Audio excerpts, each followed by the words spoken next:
I have autism. I'm still a great employee. It just means I see the world a different way. My brain is programmed differently, and to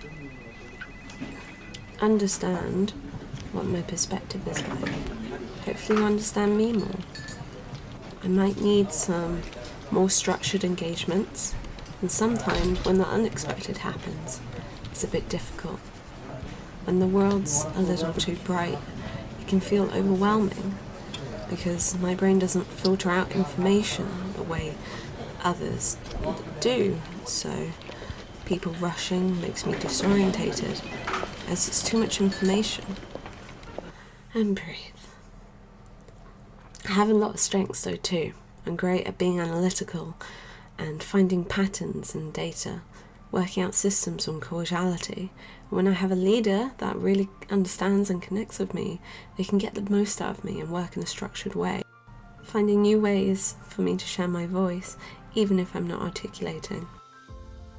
Our leaders are really connected, and because of that I can bring my whole self to work. I may have invisible disability, and it's hard to explain what it's like from the outside, but you can see the inclusivity I experience from my eyes.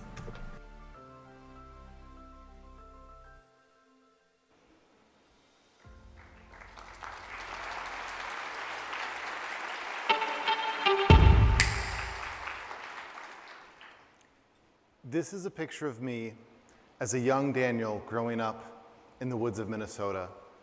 And as a young Daniel, there's a lot of things I wanted out of life.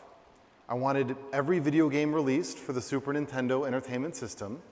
I wanted peppermint chocolate chip ice cream with every meal or instead of every meal. But most of all, what I wanted more than anything was a friend. Mario had Luigi, I wanted someone too. So I hatched a plan. There was a boy who rode the bus home from elementary school with me, and he got off on my same stop. So I decided, all right, the next time we get off the bus, I'm gonna invite him to my house so we can play video games together, because who can say no to video games, right? So the next day dawns, I put my plan into action. He gets off the bus and starts walking towards his house, and I start walking after him. But then something strange happens. He starts walking faster. And I think, well, maybe he's just in a hurry to get home. Maybe he's got a really cool video game there, so I start walking faster so I can catch up. And then something very strange happens. He starts to run. And I don't know what's going on, but I do know I don't want to let my new friend get away, so I start to run too, so I can catch him. And finally I do catch him, and just as I'm about to invite him to my house so we can start our new friendship together, he punches me in the stomach. And he says, "Get away from me!" And he turns and he leaves, and I'm left to walk home alone. I wish I could tell you that this was an unusual experience for me as a young Daniel. I wish I could tell you that this kid was just a jerk, or maybe he was a bully, and the next time I reached out for friendship, I was met with open arms. But the fact is, this was a pretty typical experience for me.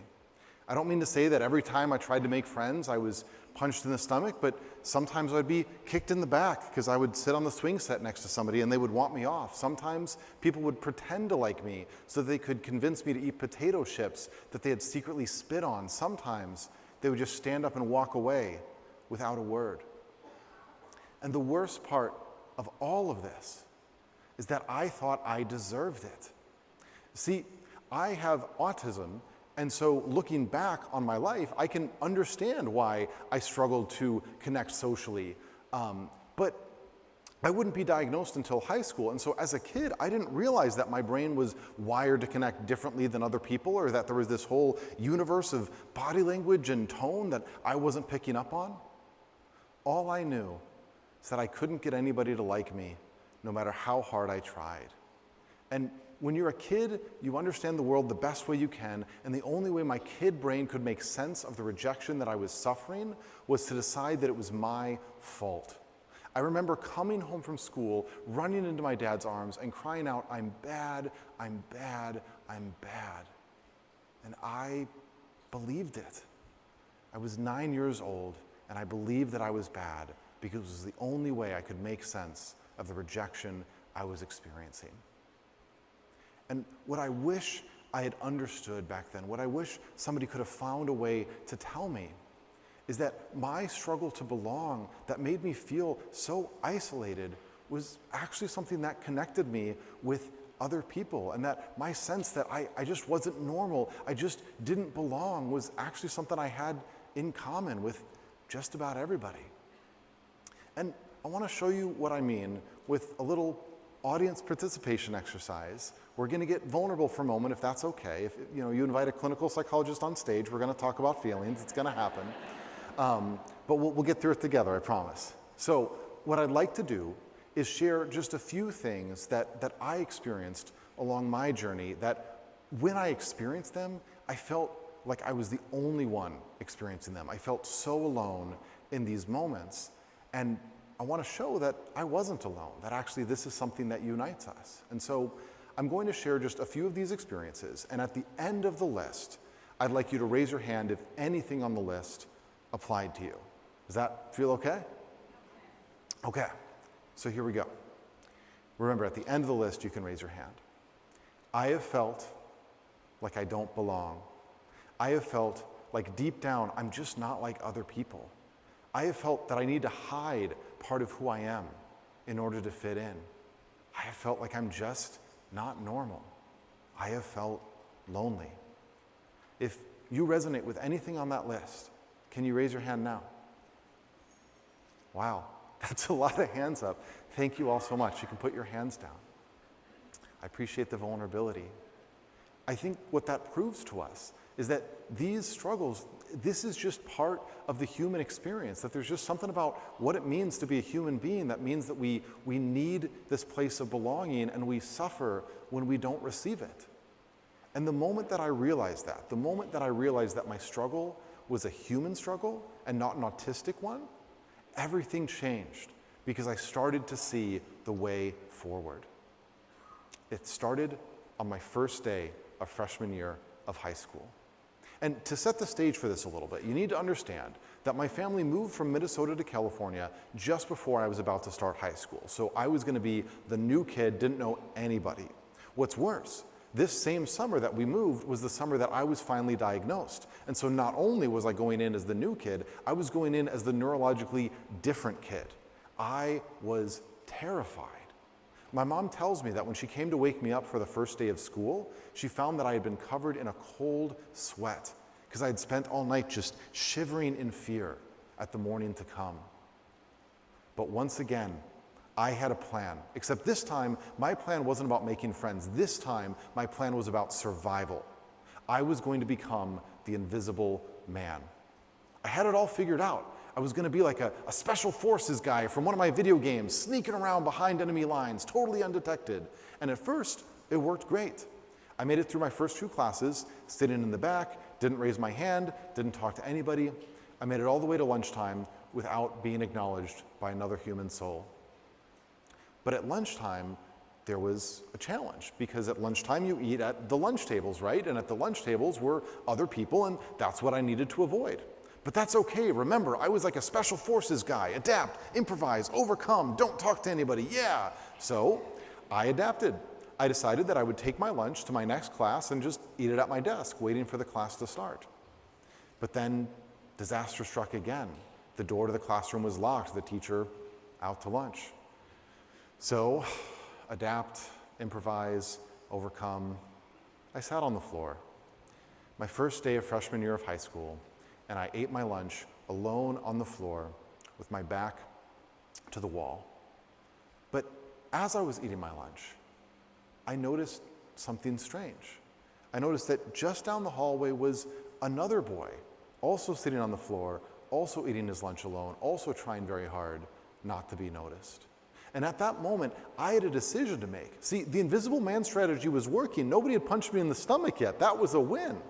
And if I talked to that other boy, I might be throwing all of that away. He might decide that I was awkward, I was bad, I just wasn't normal. He might reject me.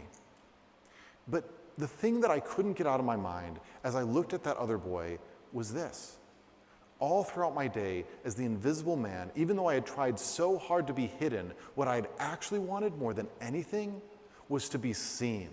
What I'd craved so desperately was for somebody to come alongside me and say, hey, Daniel, it's hard to be new, and I don't care that you're a little different. I'll be your friend, and we'll get through it together. And I realized that that other boy might not be autistic like me, but he was probably lonely just like I was. He was probably anxious just like I was. And he was probably hoping for a friend just like I was. And I had the opportunity to be that friend. So I stood up, I walked over to him, and I said, my name's Daniel. And he looked me over and he said, my name's Bobby. There was a long moment where we kind of sized each other up, and then he said, do you like video games? And I knew at that moment that I just made my first friend of high school, and not just my first friend, but my best friend. This is a picture of me and Bobby together. We were inseparable. And my friendship, yeah, I know.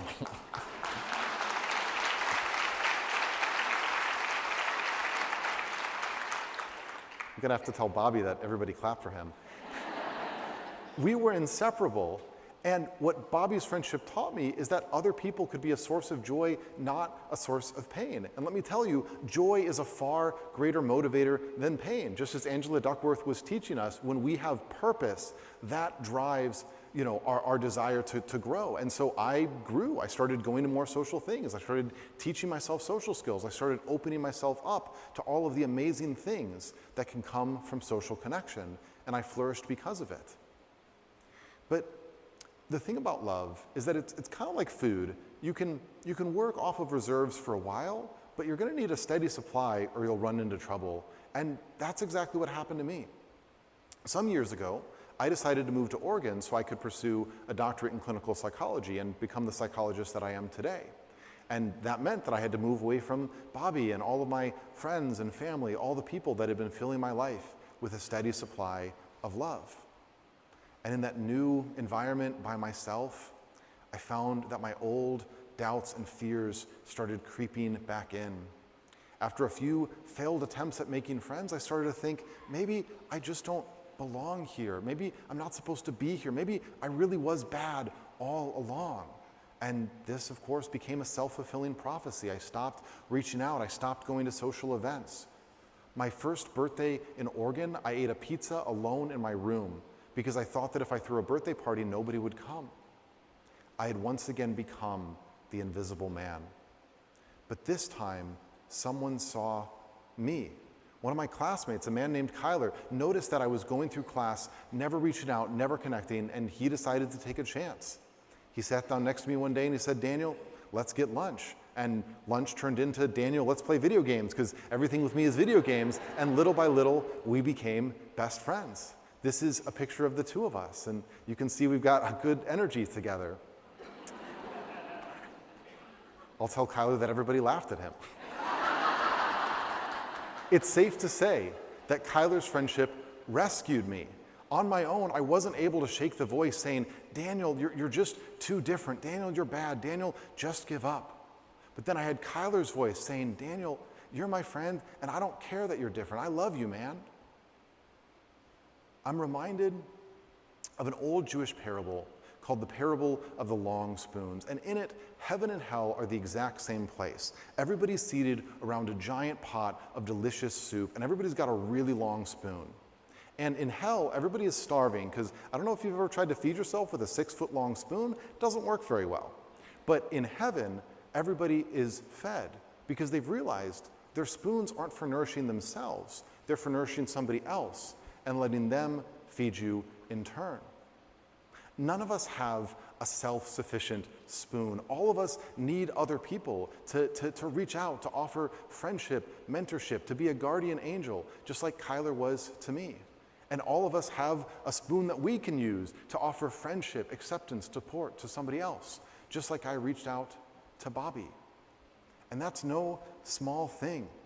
It's through the simple decision to be a friend, you can change the course of somebody's life. But what if we dreamed even bigger?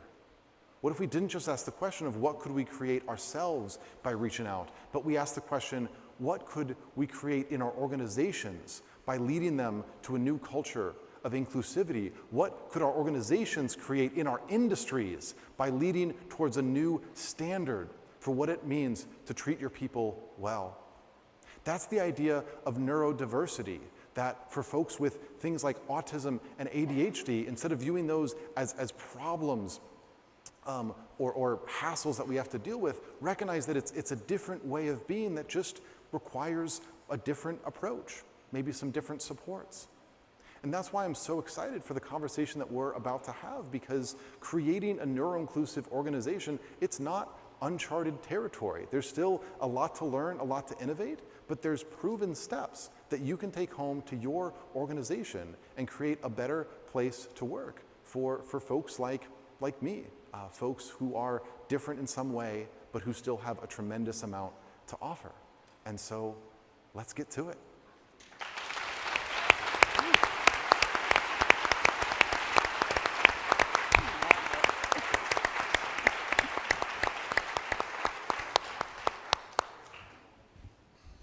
So Daniel, you talked about we always need to get our love cup replenished, refueled.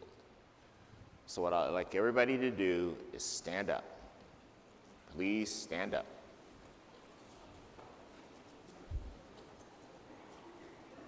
What we're going to do is look at Daniel, clap our hands, and fill up his love cup.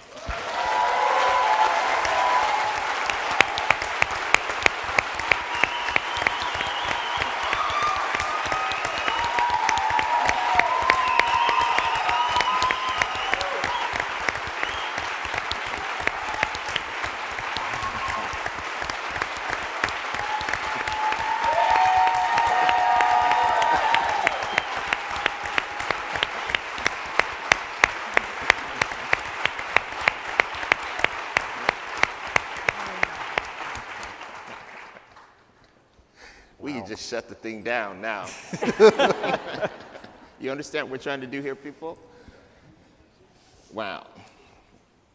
So, what a transition to from that, which was like heaven, okay, to like this.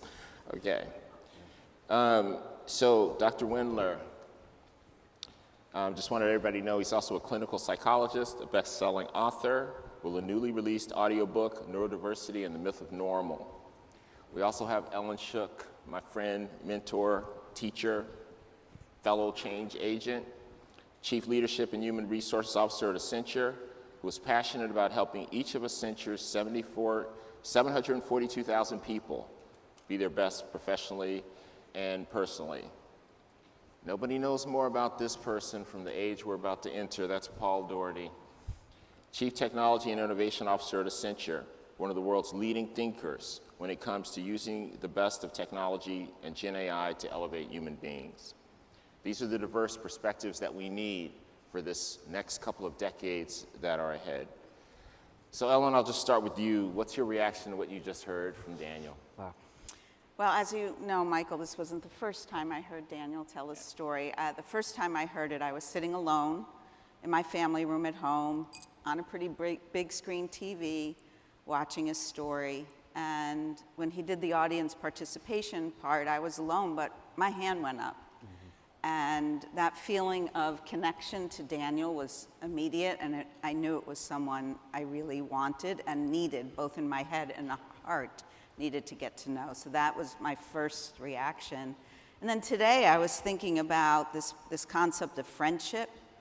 And we're a Gallup Q12 company, so we measure engagement using the Gallup Q12, and one of the 12 questions is, do you have a best friend at work?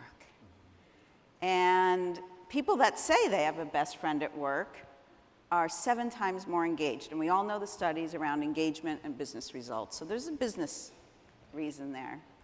But the sad thing is only 2 in 10 people actually say yes, they have a best friend at work. And when I was listening, God, I think I might cry. I don't know. When I was listening to Daniel today, I was thinking, for us at Accenture, my people are there, sitting right in the front row for me, thank you. That is one of our top-rated questions on our Gallup Q12. And that just made me really happy thinking about how we can be more inclusive for all.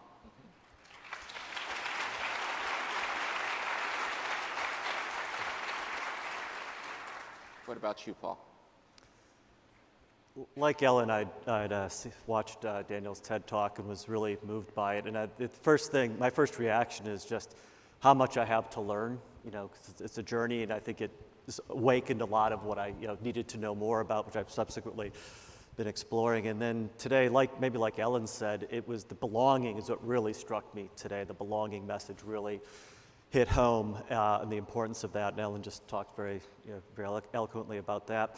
The other thing that strikes me is I would guess if we asked people in the audience to raise your hands, we would talk about how building innovative companies, innovative cultures is so important to us. And Ellen and I did research a number of years ago that showed the importance of inclusivity and innovation. They're really the same thing. Innovation equals equality was the tagline of the report.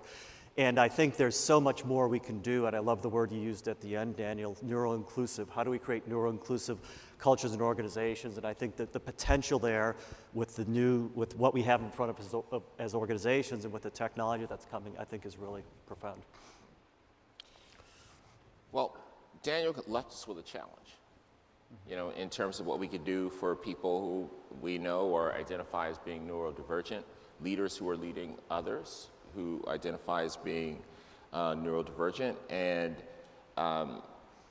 us taking ownership, and I really love that we're double clicking on another part of For All. So Ellen, to start us off, what do you think we need to do in terms of helping our leaders create the conditions where people who are neurodivergent can be successful? Okay, well, let me just give a minute of context. So we use a very simple question at Accenture to shape our employee experience, and it's called, the question is, do we leave our people net better off working at Accenture? And there's 4 things that define that. First, do people feel healthy and well, physically, emotionally, and financially? Do they wake up every day and have a sense of purpose in their work? And I loved Angela Duckworth. She was speaking my language the whole time. So not like, are you connected to delivering on the promise of technology and human ingenuity, but do you wake up every day and feel a sense of purpose? Mine is lift as I rise. So I do feel that purpose every single day. It gets me out of bed. The third is, do you feel a sense of belonging and trust? And the fourth is, do you have market relevant skills? And if we could fire on all 4 of those at the same time, we can unlock 2/3 of someone's potential at work. And I think it was very connected to Daniel's story too. And these 4 things are what our people told us, not something we just dreamt up. So that's kind of our context. And then the other thing I'll say contextually is we are early in this journey. Okay, our journey started out with a group of parents who had children who are neurodivergent. They created an ERG to support each other, to share resources, to learn from each other. And from that, people who are neurodivergent at Accenture came forward and said, we would like to have an ERG. And that ERG was born almost 2 years ago to the day, and Melanie, who's sitting there in the front row, was one of the founders. We now have about 1,800 people around the globe, and 10 countries have groups. And that's the beginning of our story, and it's young. And I say that because we still have a lot to learn, and people like Daniel are helping us learn to be better. But there are 4 things I think every one of us can get out of here and go back to our workplaces, our great workplaces, tomorrow and do. First is education. Educate ourselves, really start to understand neurodivergent profiles, autism, ADHD, and many, many others, but really just start to understand the basics and don't rely on what you might have heard when you were in school or when you were, had friends that were neurodivergent growing up, because the science has gotten better and has changed. So educate yourself, build the understanding. Interestingly, one of the amazing things about our ERG is that they brought to our team a training platform. And the training platform is called Optimize, UP, but not Optimize, but Optimize.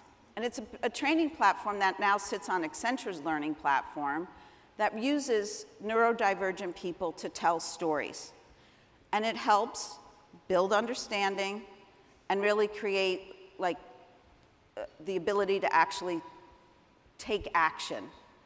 So far, since the group has brought that training platform forward, 16,000 Accenture people have taken that training, and I think that's awesome. So education.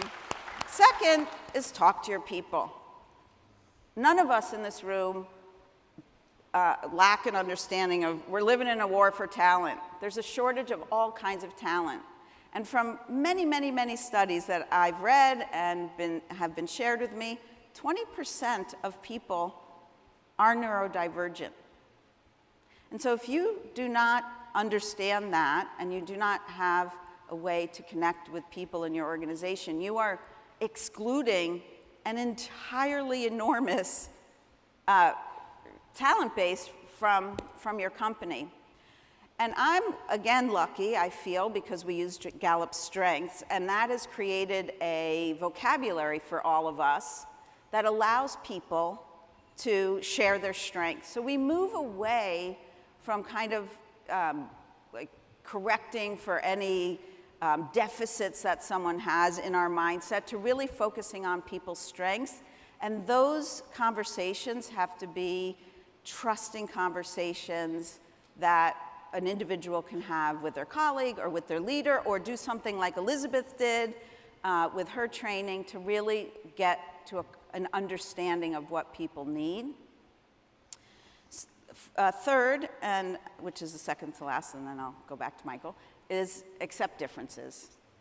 Again, I'll just share that we had a neurodiversity celebration a month ago where many activities happened. One of the things that I heard from Melanie and from Brian, our co-leaders, was that we have had a celebration, and that managing directors in Accenture came and shared their stories so that we can start to accept differences as differences in all of us that make all of us special. All 742,000 of us are different, and that is great, because we believe it is our diversity that enables us to bring innovative solutions to our clients. And finally, provide flexibility. Quickly, I think flexibility comes in two forms in this context. One is environment. You heard Elizabeth talk about how her work environment affects her.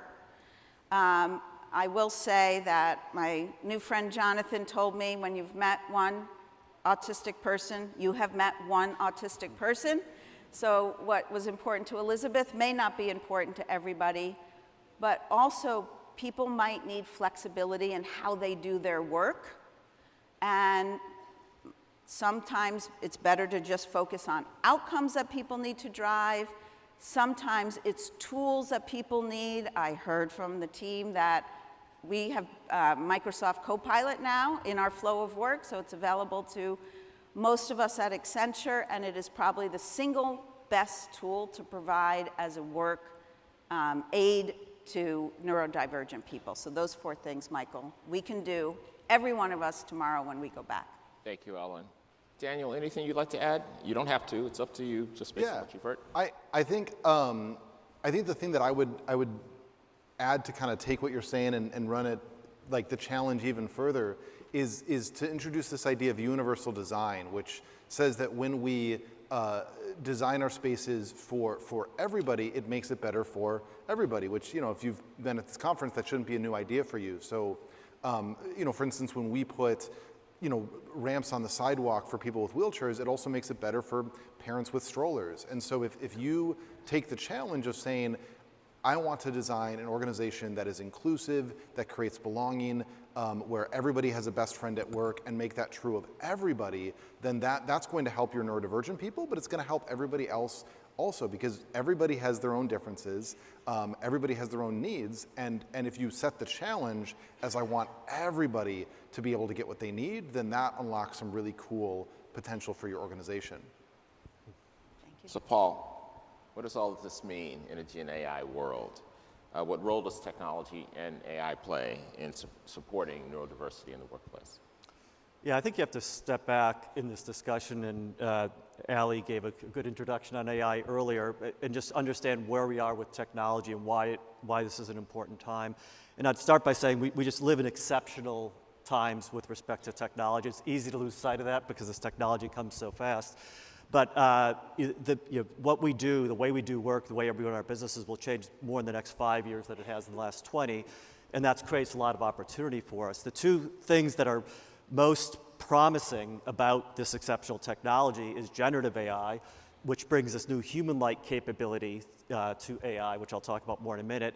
And it's also the new technology, Internet of Things and sensors and such that you hear about, that's allowing us to learn more about ourselves and get more data about ourselves. Those two things lead to something we call human by design, the ability to create human systems and use technology in a way that's more human by design, maybe getting to the universal design kind of concept for technology and systems that Daniel just talked about. And and if you think about that, I think where it comes together with neurodiversity is about people processing information differently. And I think we can use technology in powerful ways for that. I'll just give you a few examples. One of which is what you already saw with Elizabeth and the way she's using tech for understanding. How do we use technology, virtual reality in this case, to understand differences, understand things in more profound and deeper ways. A second would be tech for transformation. What you're seeing on the screen here is Todd Lukesh, an Accenture employee who's listening today. Todd is a digital twin architect for Accenture. He builds artificial intelligence-enabled digital twins of buildings and equipment and things like that. Todd also has suffered throughout his life from paralyzing seizures, grand mal seizures, that were dramatically impacting his life and his ability to work. What does digital twin mean? Digital twin means creating a digital simulation of the real world. So a digital twin of this room would be the digital manifestation and representation.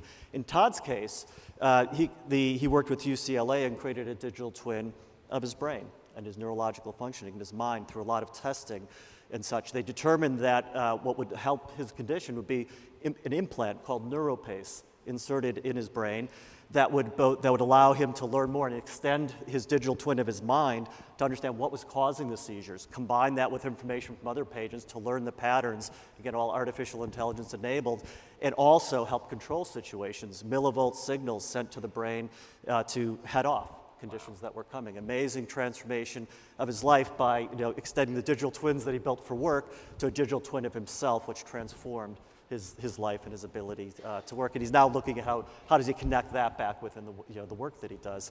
And then one other example I'll end on here is Mendy. I have one of these in my pocket here. You can put it on your head. It's got sensors in it, and it monitors your prefrontal cortex, which is where focus comes from. It's where some of the emotional processing and understanding comes from. It does it through blood flow, and it understands neurological activation.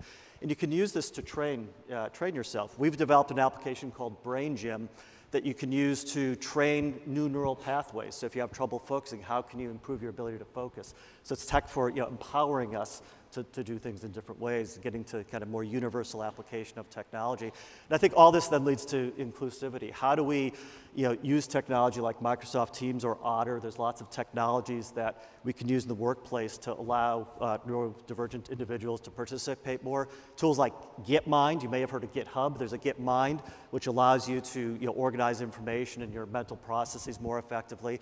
And how do we design systems that really aren't designed for just the average person, but are designed for the differences that we have, and get to the because kind of neuro-universal nature of using systems. And I think that's what we should all be asking as we look at this next generation of technology that we're just starting to deploy. Ellen, anything you'd like to add? No, other than making this technology accessible, these types of technology accessible to more people, I think is essential. And I'll just give a little shout out to Elizabeth, who was on the video. She wanted her story to be accessible, so we created these cardboards for her, so you can watch that video on your phone.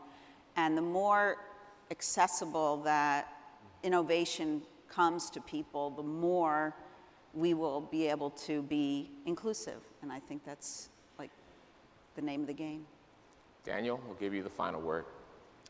I think what I would say is like the potential of this technology, of the things that might come in the future is so exciting, but I think it's also exciting to realize that like there's so many things that you can do today. There's so many things that you can do with a budget of zero just by offering sort of that, you know, a little bit of time to listen, a little bit of time to offer some empathy. You can make a real difference for the people in your organization or the people that your organization serve. And so I would encourage everybody, you know, to be excited for the future, but to also find one thing that they can do today to build greater inclusivity. Ellen? I just want to say one more thing because I know it's important, and Daniel, please help me if I need help here. One of the things that prevents neurodivergent people from unlocking their full potential at work is masking. And we didn't really have time to explore that today, but it is the concept of what exactly it sounds like. People mask characteristics about themselves or behaviors that they have to try to appear normal at work, and it's exhausting. And I would hope that when we go home tomorrow and we start our education, because it's the first thing that any of us can do, we start to learn more about this, because I think it's going to help us beginning to open the doorway to bring more people in and be a great place to work for all. Yep.